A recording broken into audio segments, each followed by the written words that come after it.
Colonel Rob Maness has a lifelong record of providing dedicated service to this nation. Having worked his way up from the enlisted ranks to full colonel, he served our country for more than 32 years. He has served as a bomber squadron commander, bomb disposal technician, Joint Chiefs of Staff Operations Officer, assisted the National Security Team with the campaign plan for the global war on terrorism. He authored the first theater nuclear war plan and served as the Vice Commander of America's largest airborne intelligence wing. Colonel Rob Maness is a true American hero.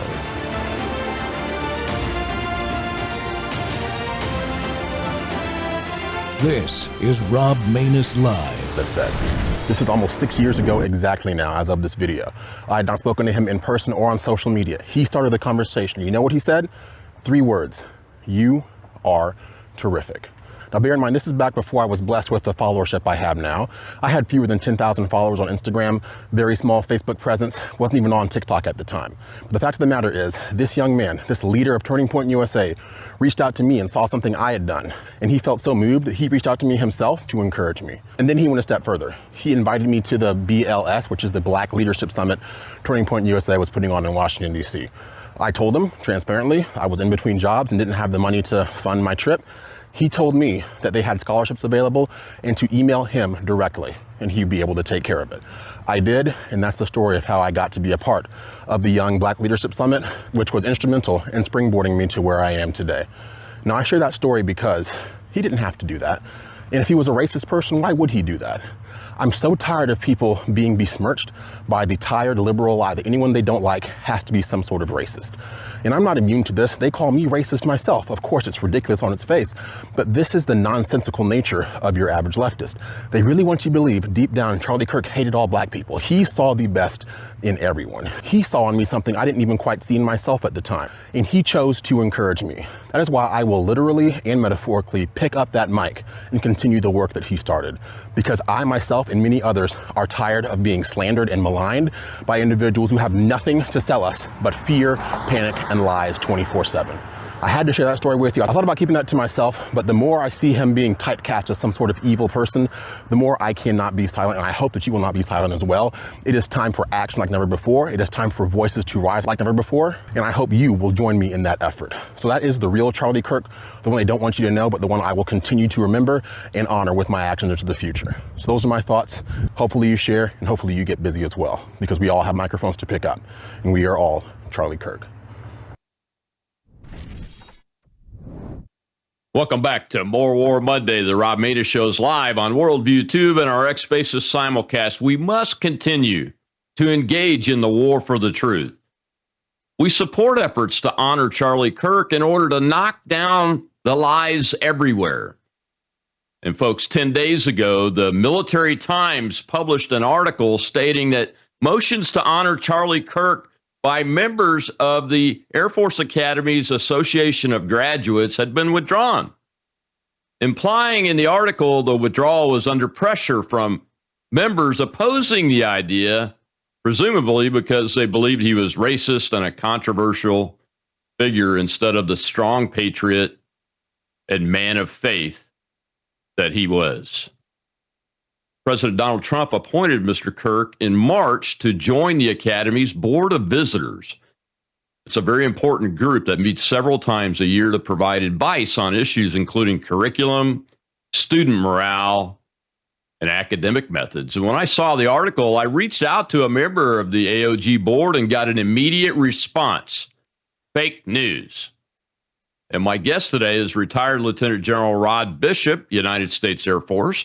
General Bishop held many key positions throughout the U.S. Air Force, where he commanded airmen at every operational level, including 2 squadrons, an operations group, an airlift wing, a numbered Air Force, and Air Command, Europe, while also completing numerous strategic Air Force and joint assignments throughout the Department of Defense.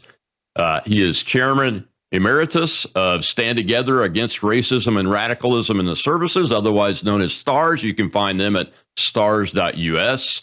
And he is the Air Force Academy Association of Graduates board member that submitted the motions to honor Charlie Kirk. General Bishop, sir, welcome back to the Rob Maness Show. It's been too long. Hey, Rob, so good to be back with you.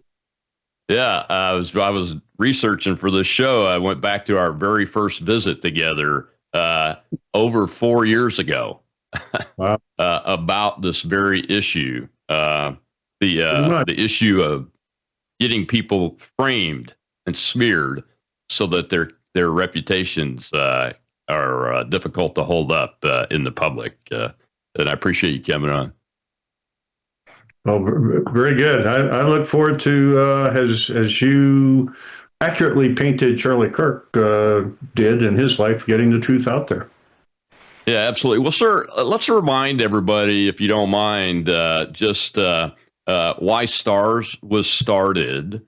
I think that's a very important piece of the story. And then how you came to be a member of the board of directors and the Association of Graduates, because those two are linked, aren't they? They are very much so. STARS was started because our football coaches put together a 3-minute video in which Black Lives Matter, the slogan of the organization, was essentially chanted 7 times in that 3-minute video. We engaged with the superintendent over a period of like 3 months, trying to get him to understand that that issue is going to be divisive. Unfortunately, standing up against that infusion of basically Marxist ideology is seen to be divisive rather than the other way around. Black Lives Matter, I think, as we all know, they told us they were Marxists. They're against the Western nuclear family. They're looking to overturn capitalism. Why a military academy would allow its coaches to chant that slogan is beyond me and thousands of other cadets. So we stood up STARS. And then, fast forward, we eventually got the video down, but we saw elements of critical race theory, DEI, creeping in, not only to Air Force organizations, but across the services.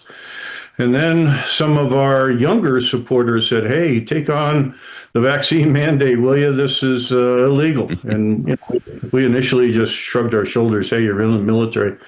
But the deeper we dug, we found ground truth there. And I think one of STAR's proudest accomplishments is at least helping significantly in getting the vaccine mandate overturned. So now fast forward to the Association of Graduates. I can't say that I was a willing volunteer. I mean, I love my academy. I love my alma mater. However, I figured I had given 5 years of my life, but I was somewhat pushed into, hey, keep standing up. You have a duty, so okay. Take it on. What I see there is still an ideological divide, and I think part of that ideological divide is caused because under previous administrations we never had that professional dialogue that the association's articles of incorporation call us to do. Quote. Promote a professional dialogue. Instead, disagreements about DEI, its Marxist roots, its intent to divide, et cetera, were just swept under the rug. So there's the connectivity, and I think we can all see it happen through the person, the man that Charlie Kirk was. Yeah, so I wasn't surprised to see attempts to honor Mr. Kirk at the Air Force Academy and by the Association of Graduates, at least some of the members anyway, because he had done his first Board of Visitors meeting. And folks, the Board of Visitors is a critically important set of political appointees that really can drive almost everything at the Academy, isn't it, sir? Very, very much so. I mean, STARS had met with a number of Board of Visitors members ahead of time. The two of the congressmen on the board twice, Charlie Kirk a number of times. In fact, Charlie had started a signal chat so we could keep them informed of what was going on, what cadets were telling us, et cetera. So like you, Rob, I was not surprised either. I was the recipient of tens of emails, phone calls. Hey, we have to find a way to honor Charlie. I would say that we have to find a way to honor a member of our Board of Visitors who was assassinated doing exactly what our founding fathers wanted us to do as a nation, have a robust dialogue. I mean, he was killed under a tent that said, "Prove me wrong, let's talk about it." And so the initiatives that came in were three groups. One was to make him an honorary grad. That one I thought, although I like ideas, nobody I'd rather have be a fellow grad, to be honest. I thought that was a long shot because it's a very high bar, 80%, short tenure. The bylaws say 25 living grads. And maybe could have gone through, but I had planned on withdrawing that one. The second one I kind of was my favorite, which give him an honorary degree, kind of a fun poke at our back at our West Point friends, since they had allowed him to entry into West Point. Plus, I was just moved by the vision of Erica Kirk walking across the stage next May and seeing Falcon Stadium light up. The third one, give Charlie a special award. Boy, if we can't find a way to honor a Board of Visitors member who was assassinated doing what our country is all about, then boy, we're sunk to a new low. Yeah, and the Board of Visitors political appointment, you have to agree to do it. I mean, he's a volunteer, essentially personally picked by the president in order to do this. And I thought it was a brilliant selection because it was the Air Force Academy's attempt to really install this Marxist indoctrination, whatever you want to call it, DEI, wokeism, critical race theory, all of that is Marxist indoctrination. And they really did make a concerted effort that the team at STARS fought for years and years and years to really install this as a brick and mortar foundation of values that Air Force officers graduating from the academy would have forever and ever. So Charlie being there, and I don't know how they managed to do it, but they live streamed that first meeting. And it was critically important that people see that there were still some of the same players that had tried to do that still in that meeting briefing as they are leaders of the Air Force Academy. So Charlie got to see that firsthand. And I think he was calling it out, at least privately, more than likely, to get attention on that and help drive this to success. So I think you're right. I was not surprised at all, but I was surprised when I saw that article. That's why I sent it to you. But I hadn't read the whole article when I sent it to you. I didn't realize you were the board member that had submitted the motion, sir, because I didn't get to that part of the article. I was just like, oh my goodness! So they don't really want to do it. It really is shocking. Well, I ran on a platform. My candidate statement says, "I will work tirelessly to make sure that all graduates' voices are heard." Yeah. So of the first two initiatives, I was either going to withdraw or table, making Charlie an honorary grad and/or giving an honorary degree. I mean, if the Air Force wants the honorary degree, they can make that happen. But finding a way to acknowledge the contributions of a Board of Visitors member who was assassinated in the line of duty, so to speak, I just couldn't draw that one because I had promised grads I'd represent them. And as I said at the board meeting, I would feel like I'm disenfranchising the hundreds and I think thousands of graduates that would like to see Charlie Kirk and this situation recognized or memorialized in some way. Yeah. So go ahead. Yeah, I asked myself, so why is there such hatred or angst against this motion? The one I came up with is pretty obvious, I think. Charlie Kirk was a full-throated Trump supporter. And so those who don't like President Trump are not going to like Charlie Kirk. But over the weekend, I've had a number of conversations with people I highly respect, one of whom is a Black Board Advisor member of STARS, who I think you know, Kendall Qualls. He's running for governor.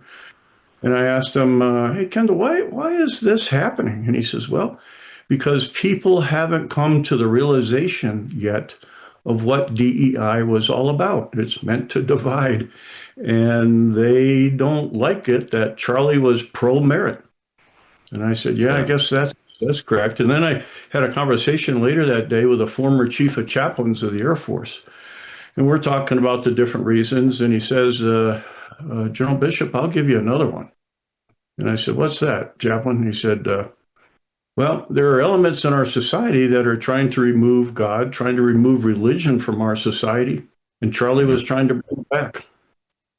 Yeah, and I'll be honest, I've stated it openly that I think he was probably the best witness of the gospel of Jesus Christ that in my lifetime, honestly, because he wasn't a formal, like a pastor or anything, and he was doing it in the context of what you talked about, this great service to our country, doing the basic valued thing like freedom of speech on a college campus.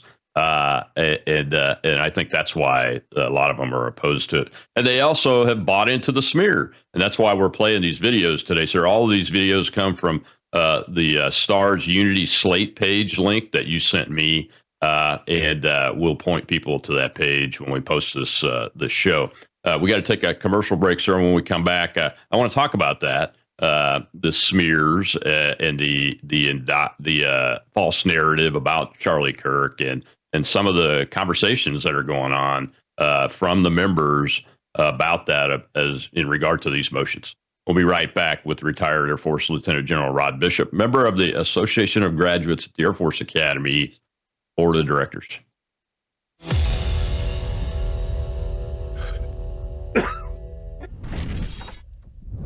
We have a big announcement, folks. It's called Bella Melt. In the first week, you lost 3 pounds on this, right? That is correct. Your GLP-1 is a natural hormone that's in every single one of our bodies. And your GLP-1 lets you know if you're full. It's a satiety hormone. So when your GLP is working properly, it does help suppress your appetite as well as reduce those cravings. So what it's going to do best is it's going to reduce your sugar cravings or any other cravings you have in your body. It's going to suppress that appetite. But where Melissa got the most benefit, I think, over the last week was the L-carnitine. The L-carnitine tells your mitochondria, this is where you make, we talked about it before, this is where you produce energy in your cells. It actually tells those mitochondria to burn fat for fuel. MelissaHouseBG.com just now introducing for the first time Bella Melt with GLP-1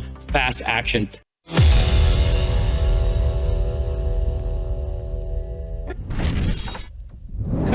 And I want to give Charlie some credit here, okay?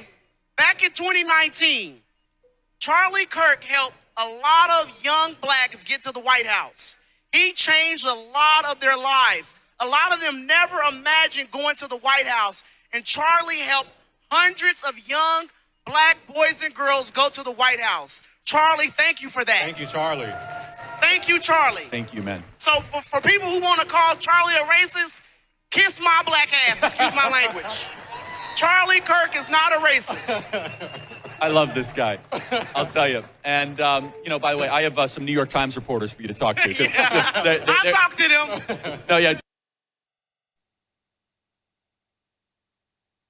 Welcome back to the Rob Maness Show. It's More War Monday, and we have to engage in this war to get the truth put into the American mind, especially about Charlie Kirk. This man, as I said in the last segment, is a patriot, a Christian, and as my guest, retired Lieutenant General Rod Bishop, former chairman of STARS and current board member of the Air Force Academy's Association of Graduates, said he died in the line of duty, in his opinion, and I agree with that. He died in the line of duty, doing what is a core function and core value of the United States of America. Our whole reason for existence is about freedom and the freedom of speech and freedom of thought and freedom to engage without fear of being killed in public, like what happened to Charlie Kirk. General Bishop, welcome back. That was Terrence Williams. He's a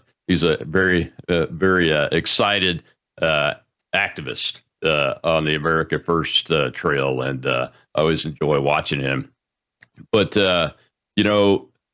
when you hear, I'm not privy to the emails the board got on any of the motions, But am I right to presume that some of this was about the smear that Charlie was a racist? Yeah, Rob, as we get more into specific board issues, I probably need to give the disclaimer I should have given at the opening that I'm here representing myself and not the board. Yeah. So I wouldn't necessarily go that far. I think that's the assumption. What I felt was pressure. This is not. All the meetings going forward are all going to be live streamed. So I don't think I'm telling any in-house secrets here. Mm-hmm. But the board chair and the CEO both asked me to withdraw all three motions. One or two other board members asked me to withdraw all three motions. And I believe, you have to ask them why. But given the letters that we had received the day before on potential donors walking away, there was pressure from where I sit to get it off the table. Was the press release that went to the press misleading? Well, it definitely didn't paint the entire picture. Let me put it that way. Well, yeah, the article didn't talk about three motions. It talked about two motions.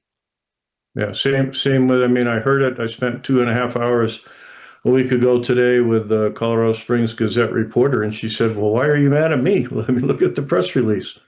And I wasn't mad at her. I'm just asking her, can we please just get the truth out there? And the truth is that not all motions were withdrawn.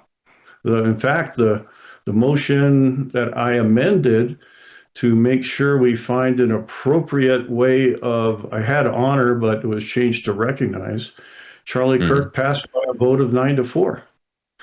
So to me, that's the truth.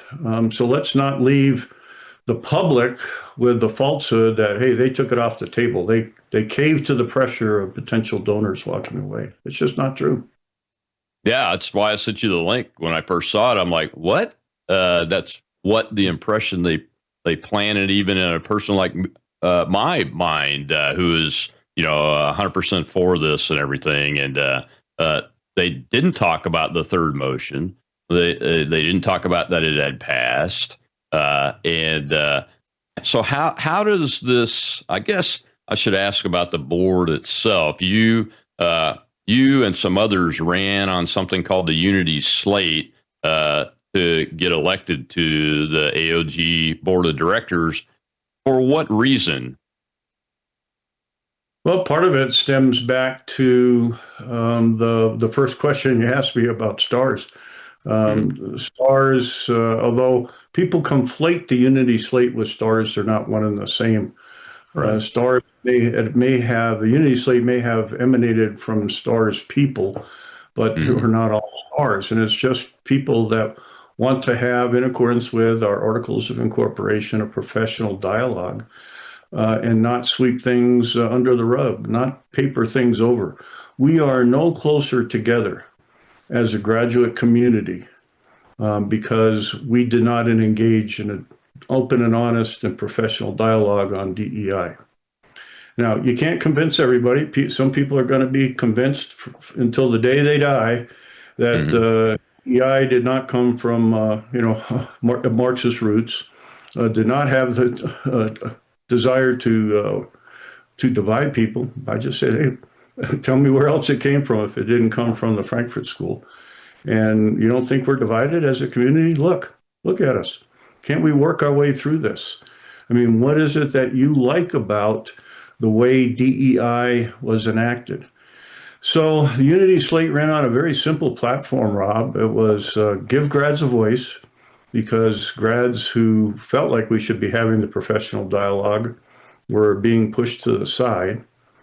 Transparency. Why does it take you 3 years to find out what organization or what part of the Association of Graduates paid for an over-the-top political book like George Takei's book that was issued to every freshman? So transparency, grads a voice, and now that it's basically in law, merit. That's a way definitely at getting after DEI. DEI was anti-merit. The E in DEI stands for equity, not the American dream of equality for all. It stands for equity. In my mind, equity is the government cooking the books to ensure equal outcomes. I'm all for the playing field being leveled. I hope we do a better job as a nation of leveling the playing field. But I think it needs to be done at an earlier time in one's life. So when you don't have to discriminate to try and level the playing field, it's not working. And if you do it at an earlier time in one's life, then hopefully you don't affect the hopes, dreams, and aspirations of somebody that may be more qualified for the slot that you just took away. Yeah. So the previous board, did things like the example you gave, took years to answer the question about George Takei's book, which is extremely partisan and political. And I think that's an important question that people, or a point that people need to understand, that there's one thing about the politics of, earning promotion or assignments or whatever in the military. And there's a totally different thing that we generally in our profession, especially the officers, have pushed back against, and that is partisan ideological indoctrination, infiltrating the services any way whatsoever. We have traditionally tried to eliminate that type of thinking as we bring members in through the accession programs, especially the Air Force Academy, and teach Americanism, essentially, well, like our friend Dennis Ha wrote about and talked about many times, and that is that it's about the Declaration of Independence and the foundations of it, the Constitution of the United States, and defending that Constitution. And this book that we're talking about is very partisan. It's written from a partisan, political, ideological perspective. And I was shocked to learn that story and realize that had happened. But that's just one example. So the board went from that to what was the outcome of the election, sir? Just to briefly explain how it played out with the unity slate. Yeah, there were 16 candidates running for 5 open slots, and all 5 unity candidates filled all 5 slots, defeating 3 incumbents. Now, I don't like to brag about that because that seems somewhat divisive, but that's ground truth. And, the chances of that happening randomly, if you ask AI, are 1 in 4,368. So to me, the graduate community spoke and said, hey, yeah, what you guys are saying is right.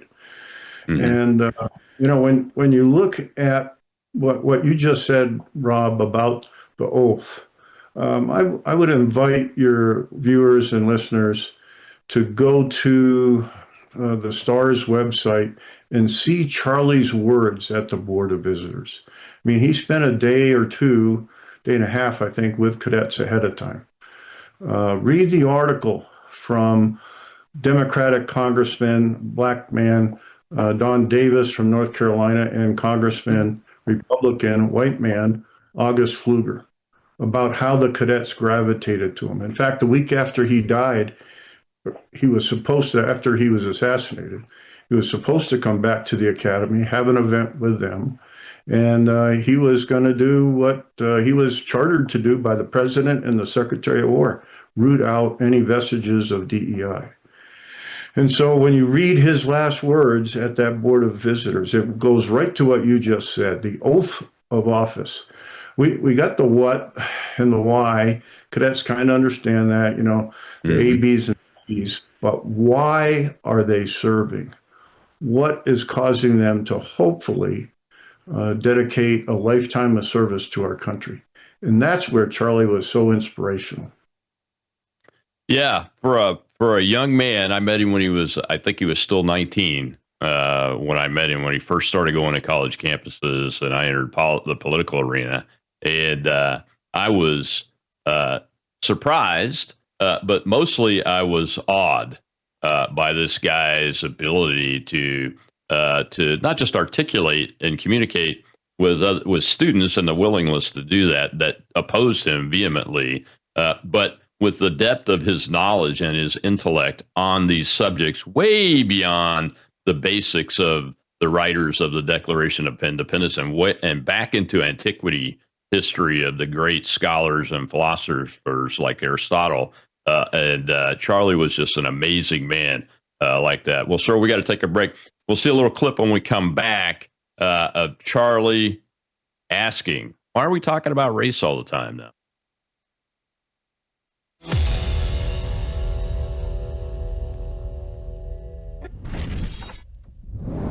News is moving faster than ever, and so are we.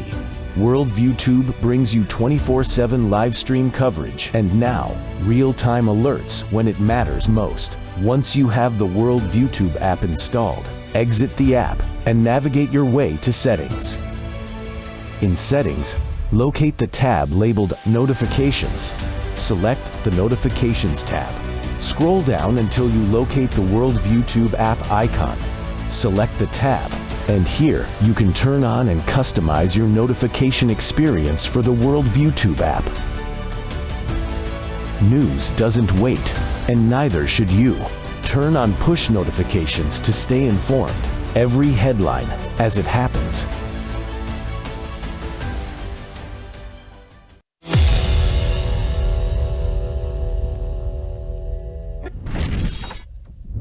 So, like, what defines where one race ends and where one race begins? Depends who you're asking. I think race is completely and totally irrelevant. Do you think race is relevant? No. Okay, then why are we talking about race all the time, and why are we talking about critical race theory? Well, you brought it up at first when you were doing your speech. Right, so, remember I said it was a lie from the pit of hell that we should repudiate and stop talking about all the time? You're on scholarship? Sorry, what? Nothing. Sorry, go ahead.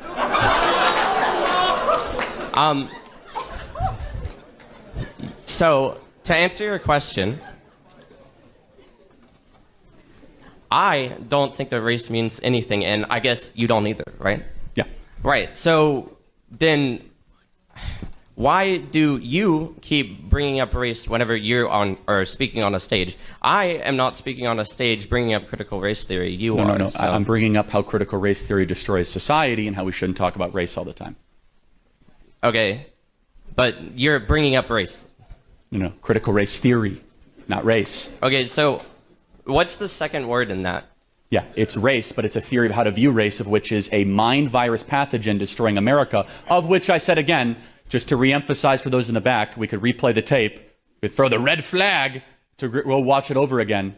I said that what? Race means nothing. I care about your actions, your character, and most importantly, your soul. Thank you for being here tonight. Welcome back to the Rob Maness Show, and we're still fighting the war for the truth. And right there, you see it once again in this show. You will have seen 4 of these types of clips about Charlie Kirk and what he really was, the truth, a godly, faithful patriot that believed not only in this country, but believed in being a Christian and faithful man for his wife and his family and for all those he came in contact with, especially those who vehemently opposed him, and he gave them an opportunity to voice their opposition each and every time. That's what America is all about, right there. And my guest today is retired Air Force Lieutenant General Rod Bishop. I guess, sir, I should say the disclaimer that neither one of us speaks for the Department of War or the Department of the Air Force. It's only on our own behalf, since we're both retired commissioned officers. I'll just throw that in. In addition to you're not speaking for the Board of Directors of the Association of Graduates at the Academy. You're speaking in your own right, just to put the point on that. But, the board itself, so on this Association of Graduates, is it split? Is there a majority of the people that still think the same way the last board thought, or what's the laydown that occurred? Yeah, can I come back to that in just a second? If I forget, Sure. remind me. Your opening comment there, Rob, just so powerful, because this is the crux of the issue, and that's a great clip, because I think you and I were probably brought up that. Under the Martin Luther King doctrine, that I don't care how much melanin you have in your skin, I care about the content of your character. And that's exactly how I was brought up. But I think there's certainly a movement afoot that, you may remember the slides that Stars exposed where critical race theory was being taught to cadets, in which they said be color conscious, not color blind. That potentially is, right at the crux of the issue that we're talking about. I'd prefer to look at my fellow Americans just as Americans. Why do we have to have hyphenated words in front of them, Asian or black? The commands I had in my life, I just would stand up in front of the troops. It was just such a heartwarming feeling to look out at a mixture of the human race. But now we want to divide, and that's exactly what cadets have told us. It's identity politics on steroids. That's exactly what DEI is all about. So with that as a segue to answer your question, I'd say there's about 50% of the board that feel like you and I do on that, and 50% of the board that feels otherwise. Yeah. And on the issues of recognizing Charlie in some way for his service to the nation and to the academy, is that you said that motion 3 passed 9-4. So obviously, we still have Americans that have worn the uniform that can be persuaded. Is that a good news story? Yeah, I think so. And you know what? I had to kind of laugh at the end of Friday evening, because everything turned out exactly how I thought it would and exactly how I planned it to be. The problem was there were just elements in our society that made it difficult to get to that point and created division. I mean, there are at least 3 left-leaning organizations that activated, that whipped up everybody into a frenzy to oppose this nomination. But you can see in the end, when the motion was amended to find an appropriate way to recognize Charlie Kirk. I mean, it's better than 2-1 on the board. Let's do that. Yeah, I mean, look, I'm proud to call him a fellow airman. I think that's what I believe. The president appointed him. He served. And even in that one, and I didn't get to watch the whole video or read the entire transcript of it, but in that one meeting, you could tell that he was going to be not just formidable, but a advocate for the cadets, and an advocate for cadets to be that when they graduate, they understood that their oath meant serving the United States of America and serving to defend and support that Constitution that created it, and nothing else. And that, to me, makes him a fellow airman. I'd like to see him at least called that he is a member of our brother and sisterhood of warriors. Well, that's another avenue we can also explore. Chief Mosley created that honorary airman aspect, but I'm serving on the AOG board, and I thought, given the input I've had from tens of graduates, that and again, I didn't take those requests or nominations just on face value. I went out to younger grads, guy in pilot training just graduated. What do you think of this? Oh, I love the idea. All 3 of them. Well, what do you think the rest of your unit? Oh, they'd love it. Went out to older grads, 2018 grads. What do you think of this? Oh, man, what a great idea. Older grads back in the 60s. Oh, super idea. Didn't get one negative. Now, admittedly, I probably travel in more conservative circles. However, every time you ask, what's the rest of your unit? How do you think they would feel about it? And I always go, it would be strongly endorsed. So it's only these people who haven't, as that Black Board of Advisors member shared with me, haven't assimilated the division that DEI has caused across our country, and haven't bought into color blind versus color conscious. I think we as a nation have to decide where we want to go. To me, when you're in a military unit, you're all one. So I want to be colorblind. We all bleed red. But there seems to push that, no, I want you to recognize the color of my skin first. Oh, okay. But not very unifying, in my opinion. Yeah, sometimes the answer to some of these big challenges, and I think you're going to see in the last clip that we show here, sir, Charlie is going to be talking about how this division along race lines has only reemerged over the last 10 years because, 10 years ago, we all thought, man, we are on a good course correction and really coming close to the right course line. On race relations in America, especially with the election of Barack Obama to the presidency, and I think he thought that too. And that it's been this last 10 years of this infiltration of critical race theory, the Marxism behind it, which is a stated goal of that ideology is to divide societies to make your power base able to take control and impose your ideology of Marxism, in this case, on that society because it's weakened it. Amen, Rob. One of the things I said at the board was, we ran on a platform of giving grads a voice. In fact, I said this to the public affairs person as he was going out to meet with the press. He said, hey, I got a great quote for you. And the quote is, we've done a great job of giving grads a voice, but we haven't done a very good job of following our articles of incorporation, which tell us, quote, to promote a professional dialogue. And if anybody thinks that I'm going to roll over on not promoting the professional dialogue, I'm sorry. That's our stated bottom line corporation objective. And that objective, sir, let me just make sure the audience understands that. Am I correct in assuming that objective is not just a professional dialogue amongst yourselves or even amongst graduates, but amongst cadets, graduates, and the larger population of citizens that we come into contact with, right? It's certainly among cadets and officer corps. And graduates for sure. Whether or not society as a whole, I don't believe those words are in there.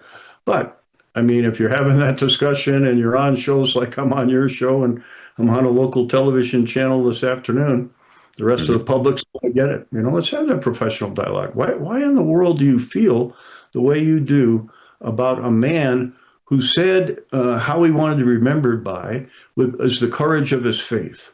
A man who just exuded the values of what we think we would like to have in every single officer or cadet that graduates from the Air Force Academy. I mean, patriotism, that fervent love of country, freedom of speech. I mean, I believe he had a freedom T-shirt on. The ability to critically think. I mean, that last clip, look how he was getting that young man to critically think about race. I mean, that's what we want in people. Not somebody that's ideologically aligned.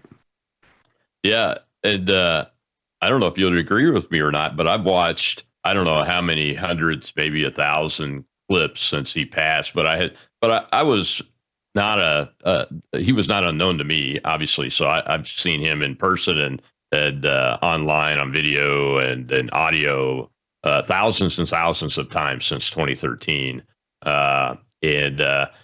The interesting thing about him, when you say the professional dialogue piece of it, every time that what comes to my mind when thinking about Charlie Kirk in that context is that he was always as professional as he could be. That's how he was able to persuade people, is because he presented himself professionally and didn't get in a fight even with the opposition folks who were trying to start a fight with him.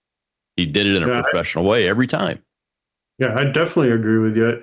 One gentleman, a doctor, did an analysis, tried to take out any political algorithms that could be in there of over 100 videos. And in those 100 videos, I believe the number was 44 came back with no name calling. 56 came back with name calling, and it was mostly aimed at Charlie or Hitler, you're a racist, you're stupid, And then he takes in, there was 11 clips where Charlie answered back. And every single one of them are then they're explained, but there's only 3 where he called somebody names, one individual a name. He called them a sinner, broken, and selfish. And that, who is he calling those names? Himself. Yeah, that's amazing. Well, sir, we got to take our last break. When we come back, we will see him take on a white racist. You may be arguable that this is not professional, but I think it's very professional considering the fiery nature of this topic amongst all Americans when presented with a racist trope. We'll be right back with Lieutenant General Rod Bishop. We're talking about recognizing and honoring Charlie Kirk on behalf of the Air Force Academy Association of Graduates in that effort, and how he ought to be recognized everywhere as a great American and Christian. We'll be right back.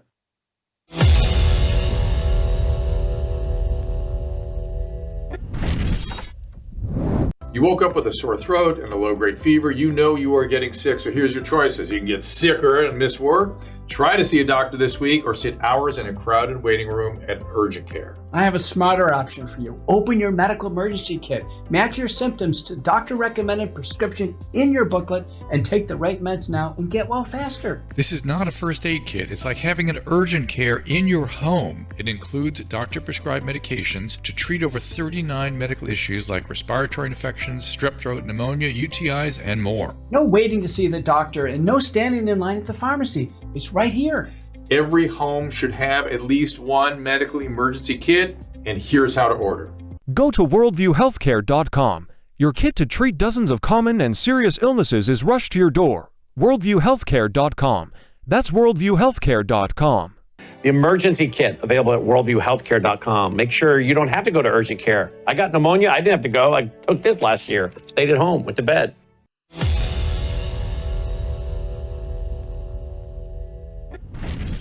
I want to ask a question of you. What does it mean to be an American?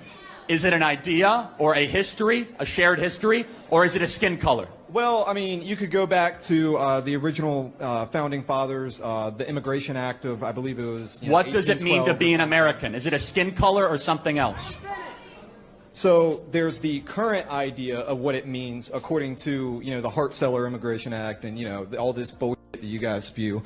But if you go back to the original founding fathers, they intended this to be a European nation for white men of good stock and character. Yeah. So, can you show me? Let me answer the question.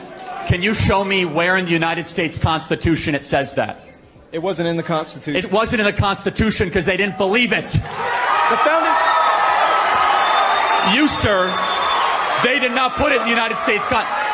Let me answer another question. Let me ask you another question since you support. Allow him to have the mic. Let me ask you another question, founding sir. Fathers wrote many what other does the documents phrase, other than the United sir, States Constitution, and they made it explicitly clear. What does the phrase "e pluribus unum" mean? What does the phrase "e pluribus unum" mean? Why is that relevant? Because it was on every founding document and presidential seal from our founding, which means out of many, one.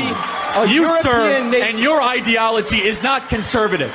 It is right-wing, identitarian. It has no place in the conservative movement, my friend. Get out of line. Get out of line.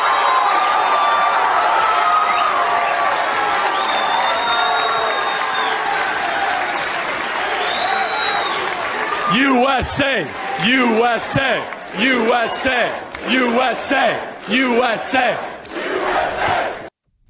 Welcome back to the Rod Maness, and we're still fighting the war for the truth. It's endless, and we'll have to stay in this fight for as long as we all live in order to make sure the truth is known, especially about people like Charlie Kirk, who is a patriot, a Christian, a witness for the gospel of Jesus Christ, and devoted to this country's values. And you saw that right there on how he did something very difficult. It's very difficult for people that are considered to be on the right, especially public figures, to be able to take on someone on the extreme right, like what you saw from that white racist right there, trying to say this country was founded and intended only for European white men, which nothing could be further from the truth. And Charlie Kirk did a fabulous job. Absolutely. It was so elegant and well done that there is no argument you can make. And my guest today is retired Air Force Lieutenant General Rod Bishop. And he's on the board of directors of the Air Force Academy Association of Graduates. Actually was the man that made the 3 motions. The article came out 10 days ago that the motions were withdrawn, seemingly under some pressure, but the article was fake news because there were 3 motions and one of them passed. Sir, welcome back. And I think even that exchange, as heated as it got, was very professional. That's a professional dialogue. Yeah, absolutely. And, you said it right there, Rob. I mean, what we are all about is just trying to promote the truth. And let's wipe away, the hype. Let's just get down to what's ground truth. And that's why in this particular case, I mean, you keep giving me credit for producing or making those motions. Again, I wish they were mine. They weren't. I was presenting them on behalf of other grads who I represent. I socialized them, I thought, fairly extensively before I brought them forward. And my broader purpose here, beyond just honoring a man who was assassinated while in the line of duty, is to promote that professional dialogue and help Americans ourselves learn the ground truth. And I think when people know the Charlie Kirk that you and I know, I mean, there's no question that he deserves an appropriate award.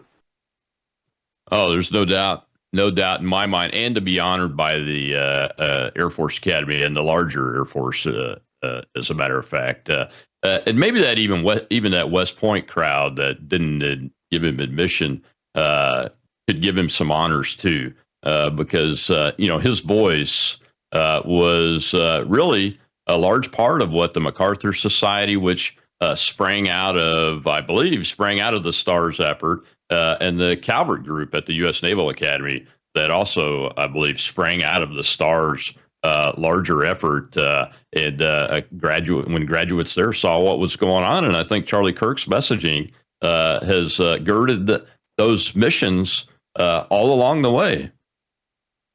Yeah, for sure. Charlie's messaging, as you say, was about as down-home American as you can get it. Faith, family, freedom. Golly, don't we all want to stand for those things? Exactly. And you mentioned Kendall Qualls. I heard you say he was running for governor, but I didn't hear the state. Do you mind saying the state, sir? Minnesota. Minnesota. Fantastic. I wanted to make sure I had that right. Because, in fact, ironically, when I spoke with him the other day, he was on his way to a Turning Point USA rally. That's awesome. Well, I just got reached out to this morning by, and I live on the Gulf Coast of Mississippi now, by the new Turning Point chapter at the Southeastern Louisiana University, which is to the west of us, not too far away, saying, hey, we're looking for speakers. Can we put you on our list? So I'm excited to see all these new chapters. And I think it says everything. It tells the story. When I think there were like 9,000 chapters the day Charlie died, or some number around there. And I think they've gotten over 100,000 requests at this point. I've lost track of the numbers because I don't see it every day. But it's amazing what's happening in this country, isn't it? Yeah, I mean, Charlie was a generational figure, and his message is such a spiritual and motivational uplift for so many. When you see the thousands, tens of thousands on college campuses around the country, essentially reinforcing Charlie's message, freedom, USA, faith, family. I mean, what did he tell people? He said, get married early and have more kids than you can afford. I mean, let our ideas spread. And so I have a hard time believing that the United States Air Force Academy eventually won't come to the right conclusion. As just look across the college campuses elsewhere. Yeah, exactly. I'd like to spend the last few minutes just talking about what you see is happening today in the Department of War with the various efforts that STARS and you and people like me and Charlie have had some influence on to get moving in the right direction, to come back to course. And then what the future outlook looks like, to include with the Air Force Academy, how things are going under President Trump's commander-in-chief and second administration, where he has actually given the orders to make these corrections. How's it going from your perspective? I'd say pretty well. I mean, it's one of the reasons why I decided to resign as the chairman of the board of STARS. I mean, it's pretty hard to imagine higher success that we could have had to this point. STARS had two strategic goals. One was to educate people on DEI and hopefully eliminate it. Still some work to do there. I think it's eliminated. The orders are in place. We've educated enough people about the harm that it does. But there's still probably 20 to 30% of those serving, at least according to what cadets tell me, that believe in the ideology. So the work to be done, I think, going forward, is to get into the curriculum and teach about critical race theory, teach about diversity, equity, inclusion, instruct people on its roots and where it came from and why it's divisive, why it had this intent, the great Marxist revolution, et cetera, et cetera, et cetera. That's how hopefully we'll prevent it from coming back. And the second strategic goal is to end the vaccine mandate. Certainly, although we didn't do it alone, I like to say the collective we, the mandate is ended, but it's taking too long to get the remedies. And we do need a forcing function, a board or a review board or a task force to review what the heck went wrong. I mean, why in the world did our country, our military, go down a road that was so clearly and blatantly breaking the laws of our land? That's the second time in 20 years. We can't use our military population as guinea pigs. We need to play by the rules. We're a republic based on the laws. We can't toss the laws aside. Yeah, exactly right. And I'm sure you're aware, I'm in daily contact with the what I would call the action officer level of the groups of young service members that were harmed and had to get out or were forced out, and some that even stayed, like Commander Rob Green, who's still on active duty, but facing an investigation because one of the biggest concerns that I hear every single day, it never goes away, even with the young man that was court-martialed, the Army officer that was Air Force E8, I believe, before he got commissioned, Mark Bashaw, who we've interviewed on here a couple of times. His court-martial was overturned. He's been reinstated, I think, as of yesterday, fully promoted to the rank he's supposed to be, and those guys. That's all good news. But the one thing that I keep hearing, sir, is that, well, how are we going to get people to come back in at the numbers that I know the president and the Secretary of War would like to see, large numbers, when the same individuals that were in charge have been promoted or are being promoted? I mean, even the current nominee for the Chief of Staff of the Air Force has been subjected to that criticism. And it seems to be happening over and over again. What do you think a task force would help along those lines on the personnel side? Yeah, I kind of think it's a two-pronged attack, Rob. One of the things that we've recommended, and we were hoping to go to Washington at the invite of Undersecretary Tata this week, but with the government closure, I think that'll be delayed a little bit. But I do hope we get to make the case. And it's a two-pronged attack. Number one, we need to speed up the BCMR process. What most people don't realize, they probably read in the news, hey, 8,400 or so were kicked out of the military. But the number is closer to 95,000 that left because of this vaccine mandate. That's a huge number. If we want them to come back, one of the biggest things that we have to do is restore the trust and confidence in the leadership. Because aside from physical harm from the COVID mandate or from the COVID vaccine, besides the record harm, the promotion harm, the career harm that was done, one of the biggest harms was it was a knife in the gut to trust and confidence in the leadership. So many of them knew what was going on was wrong. And, exactly right, sir.